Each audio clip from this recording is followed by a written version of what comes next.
வணக்கம் கிங்லி சேனல்களே. இப்பொழுது சேலம் ஊத்துமலை முருகன் கோவிலில் இன்னொரு பகுதியாக பெருமாள் கோவில் ஒரு பகுதியை பார்த்து கொண்டிருக்கிறோம்.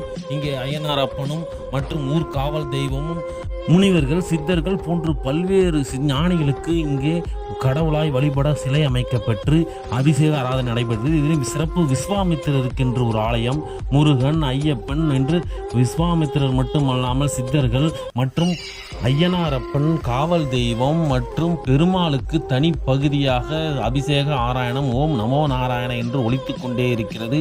மற்றும் சேலம் கிழக்கு நோக்கி இருக்கக்கூடிய குமரகிரி மலை இங்கிருந்து அற்புதம், அதை நோக்கி மணிமண்டபம் மற்றும் சேலத்தில் உள்ள அனைத்து விதமான ஆலயங்களும் மற்றும் நாம் இருக்கக்கூடிய இடத்திலிருந்து பார்க்கும் பொழுது ரம்மியமான காட்சிகளும் அற்புதமாய் மன நிறைவும் பக்தியும் கமலும் விதமாக அமைக்கப்பெற்று ஊத்துமலையின் சிறப்பு என்னவென்று அறியும்படி இருக்கிறது. மற்றும் பைரவர் சிலை மிக அற்புதம். வணக்கம், நன்றி.